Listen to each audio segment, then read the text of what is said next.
In old times in Xaqla Jacaltenango, there was a very disobedient child who often disappointed his parents. No matter how hard mother and father tried to teach him, he never changed.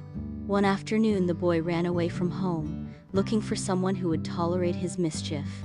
Walking through the woods, he discovered a lonely little house and ran up to it.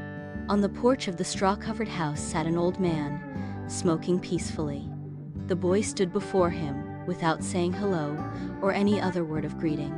When the old man saw the boy and asked him, "Where do you want to go, boy?" I am looking for someone who can give me something to eat. the wise old man, who already knew the boy's story, said, "No one will love you if you continue being so bad." The boy did not respond except to laugh. Then the old man smiled and said, "You can stay with me. We will eat together." The boy accepted his offer and stayed in the old man's house.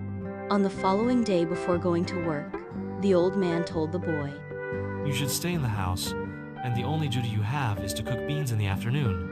But listen well, you should only throw 13 beans in the pot, and no more. Do you understand?" The boy nodded that he understood the directions very well. Later, when the time arrived to cook the beans, the boy put the clay pot on the fire and threw in 13 beans as he had been directed. But once he had done that, he began to think that 13 beans weren't very many for such a big pot. So, disobeying his orders, he threw in several more little fistfuls. When the beans began to boil over the fire, the pot started to fill up, and it filled up until it overflowed. Very surprised, the boy quickly took an empty pot and divided the beans between two pots. But the beans overflowed the new pot too. Beans were pouring out of both pots. When the old man returned home, he found piles of beans, and the two clay pots lay broken on the floor. "Why did you disobey my orders and cook more than I told you to?" The old man asked angrily. The boy hung his head and said nothing. The old man then gave him instructions for the next day. "Tomorrow you will again cook the beans as I have told you. What's more, I forbid you to open that little door over there. Do you understand?" The boy indicated that he understood very well. The next day, the old man left the house after warning the boy to take care to do exactly what he had been told. During the afternoon, the boy put the beans on the fire to cook. But he was filled with curiosity. What was behind the little door he had been forbidden to open? Without any fear, the boy opened the door and discovered in the room 3 enormous covered water jars. Then he found 3 capes inside a large trunk. There was 1 green, 1 yellow, and 1 red cape. Not satisfied with these discoveries, the boy opened the first water jar to see what it contained. Immediately, the water jar began to emit great clouds that quickly hid the sky.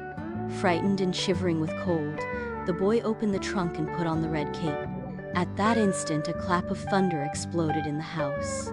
The boy was turned into thunder and lifted to the sky, where he unleashed a great storm.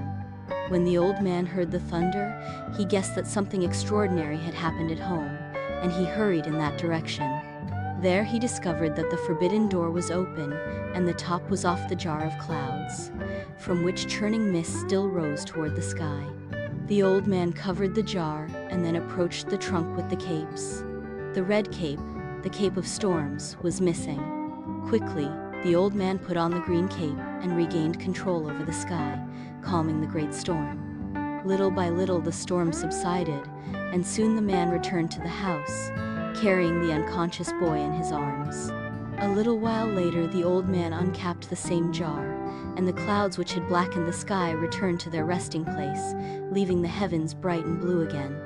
When he had done this, the old man capped the jar again and put away the red and green capes. Through all of this, the boy remained stunned and soaked with the rains until the kind old man restored his spirit. When the boy was alert again and his fear had left, the old man said, "Your disobedience has almost killed you. You were lucky that I heard the storm and came to help. Otherwise, you would have been lost forever among the clouds."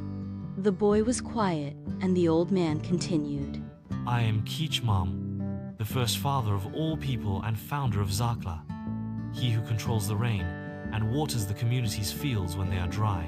Understand, then, that I wish you no harm, and I forgive what you have done. Promise me that in the future, you will not disobey your parents."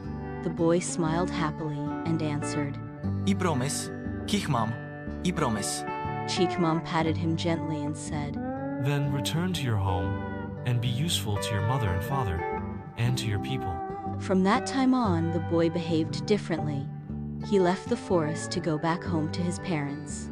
He was very grateful for the kindness of the old man who held the secret of the clouds, the rains, the wind, and the storms in his hands.